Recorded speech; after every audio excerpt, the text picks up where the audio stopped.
po sa pagkain. Amen. Amen ba? Amen. Amen. Last. At dito po tayo magtatapos. Ito po ang sabi sa pangatlo. Kanina po ay kayamanan. Pangalawa, kamunduhan.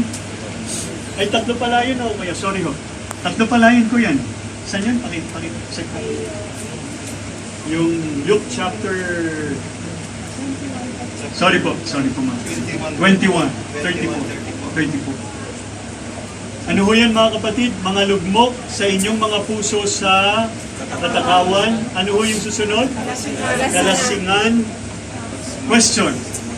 I believe wala naman po umiinom na sa atin ng alak. Amen ba? Amen. Pero marami po ba sa ating nalalasing sa ibang bagay?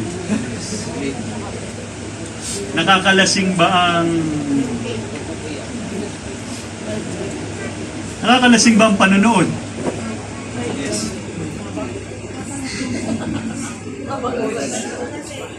Nakakalasing po ba ang panonood? Yes. Nakakalasing ba pagka walang pasok ay lahat ng episode ng Koreano tatapusin mo? Yes, tumawa po yung mga kabataan. Nakakalasing ba yung gagawin mo lang buong araw ay manonood ng TV? Yes. Nakakalasing ba yung... Ano po? Ayan. Aray. Ano po, mami? ML. Ano po yung ML? Sa 7-Eleven ba nabibili? Ano yung ML? Ano yung ML? Nakakalasing ba yun? Alam niyo ho yun mga kapatid, we are expecting that Jesus Christ is coming soon, tapos sobrang busy tayo sa mga bagay na ganyan. I'll open my heart with you. Amen. Amen. Alala niyo po kami yung pandemic? Mga kapatid, nasan kayo ng pandemic? Buhay ba kayo ng pandemic? Yes. Yes. Pero before pandemic, come 2020 and 2019 pababa, we are all living a normal life.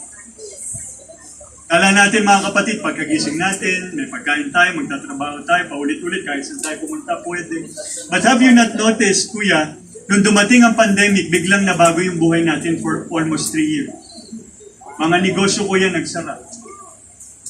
Yung mga kamag-anak mo at kaibigan mo na hindi mo expected mamatay in an instant, hindi mo na nakita nung pinasok sa ospital, paglabas, nakaganon na. Have you noticed that? Why, Mami? Kasi mga kapatid, overwhelmed tayo lahat ng mundong ito. We are overwhelmed. We are overcharged. That's why, Mami, the Lord is calling to us a holier standard. Amen. Hindi ka papanig sa langit kung hindi ka napapabanal. Kaya nga mga kapatid, ang labanan ng kabanalan mula sa tiyan hanggang sa laman ng isip at puso, kinakailangan ka tanggap-tanggap sa Panginoon. And last, ang sabi dito mga kapatid, meron pa, kalasingan at sa mga pagsusumakit ukol sa buhay na ito. Ano yung mga pagsusumakit sa buhay, ukol sa buhay na ito mga kapatid? Ano yan? Ano yan? Mga babayaran mo. Ano po dito? Mga reklamo. Ano pa po? Mga pangarap mo na gusto mong maabot. Ano po, Mami? So, brothers and sisters, sabi nga po sa Luke, gayon din naman sa mga araw ni Lot, sila'y kumain, sila'y uminom, sila'y bumili, sila'y nagtinda.